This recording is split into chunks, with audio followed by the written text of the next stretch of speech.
Hey guys, Jameson here, and welcome back to the Nordic Sound, a living archive for Nordic music. I'm going to be continuing our album review marathon today as I one by one pick away at the giant pile of amazing Nordic records that has just been growing over the last few months as I have neglected the album review side of things here on the channel.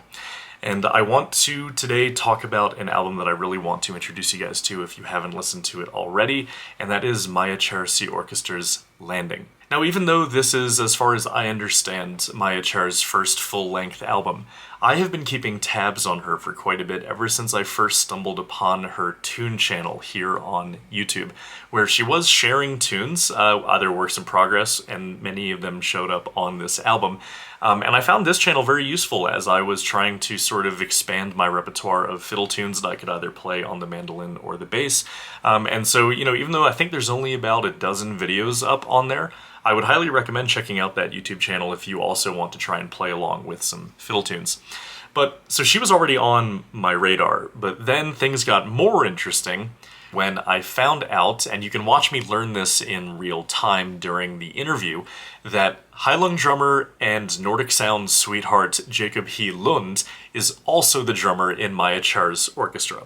So this is just a funny coincidence. If you want, you can go back and watch that interview. Jacob talks about his expansive experience in the Nordic folk music scene, if you're interested in that. And he was the one that actually first sort of teased this full-length album to me. And so when I finally had it in my hands, I was over the moon because this album really is something special. So as always, before I dive into talking about the music more specifically, I want to do a little read through of the liner notes. Because yes, the art of the liner note is kind of disappearing in the age of digital media and streaming, but I always find that reading the liner notes sort of enriches the experience when you go into an album, because it sort of puts you in the headspace that the artist is in, or that the artist wants you to be in when you eventually dive into the album.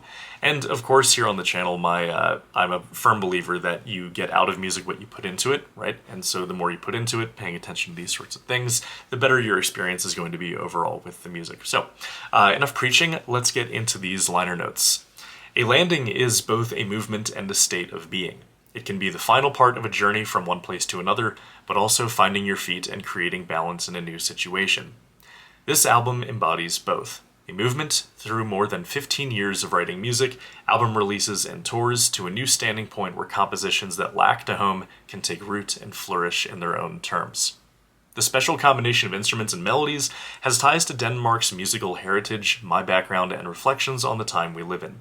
Three elements that give the music substance, depth, and a surprising Scandinavia meets Eastern Europe sound. Landing is also an expression of my hope that more people will dare to discover and delve into their own roots. It is a call for more curiosity, more understanding, more open eyes, and conversations across cultures and traditions. It can create strong bonds between both music and people, and also help find oneself. The more I have cultivated my own roots, the more I feel at home, and the more I have dared to move in new directions. I hope this is felt and heard in the music. I hope this album will bring joy, celebration, wonder, reflection, and perhaps even inspiration. So, already in those liner notes, so much to go off of that comes back around in the album. The most surface level would be the explanation for the presence of brass in this album, which is sort of a unique characteristic, to at least to me, in listening to Nordic folk. I don't often hear the tuba, so it was just a refreshing instrumentation that absolutely, in the European context, I understand that Eastern Europe, right? But as an American listening to it, it put me right in St. Louis, New Orleans. So it had that sort of Mardi Gras type feel to it. But I was sort of wondering where this brass section came from when, as someone who, at least more than the average American, listens to Nordic folk music, I was curious about where that horn section came from, where the brass section came from. But then just beyond answering the question of the curious brass section in this album, as I said, it puts you in the headspace of the artist making the album. And the fact that she's talking about how these songs are cultivated over 15 years, in a typical album that, an average listener will listen to, usually albums are, written in sections. You spend 2 years on one, you release it, you tour on it, then you write the next album, sometimes you have leftover material.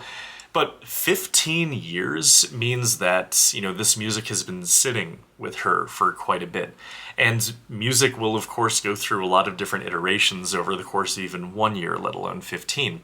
So it's clear that the melodies that show up on this record mean a lot to her and the orchestra if they've been playing them for 15 years. So that kind of history is also interesting. But then you guys will know that I'm in love with this paragraph that just talks about how this music can create understanding across cultures, but also of yourself, and how music really does have the power to, bind people and to create connections like that, but to also connect yourself deeper with your own heritage and traditions. So these liner notes put me in a beautiful headspace. And to that end, especially if we're going to latch onto this desire stated here to take Danish melodies or Scandinavian folk, but then also sort of express this interconnectedness between cultures, absolutely Landing delivers on that. But also a Landing in the sense that she talks about it being both a movement and a state of being in the final part of a journey. This album definitely feels like a Landing, almost just by virtue of it being a debut album, right? Just quite literally, they have landed. And so talking about the effectiveness of this being a debut album especially, this is just such a strong record. You guys know that when I talk about debut albums, something that I find to be the most effective or the most important to me when I'm listening to someone's very first album is two things. Do they develop like a sonic identity or like a distinct creative voice? And then the other half is how much of a variety or a diversity of expression do they show me in this album? And on both accounts, right? Yes, this album has such a distinct sound. It has such a distinct character to it. A lot because of that very improvised percussion from Jacob, but then also the horn section adds that freeformness that at least here in the States we do love about that down south sound in New Orleans and St. Louis.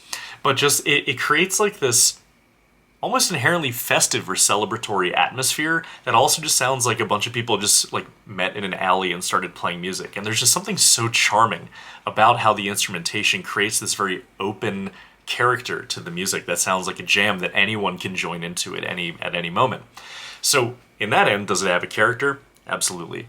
On the other end, does it show a wide diversity of different kinds of songs, or do all of the songs sound the same?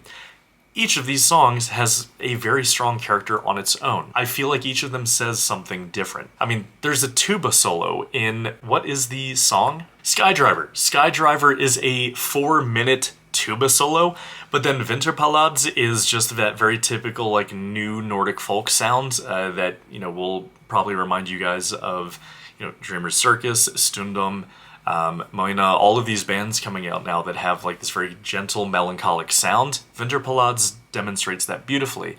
But then Et hundrede tre og tuva strenge is also that more driving and that more, just more of like a traditional fiddle tune character to it.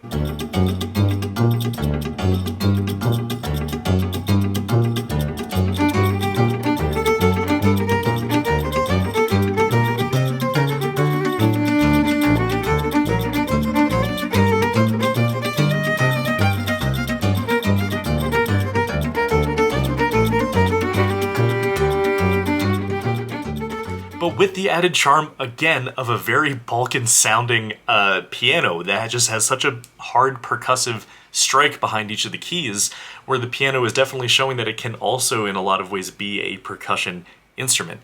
And then also, if I want to say one more thing on that sort of like improvisatory jam band nature to it, it actually is quite difficult to pull off simultaneously, like, almost flawless musicianship, but also being casual enough about it to make it sound like a jam band, right?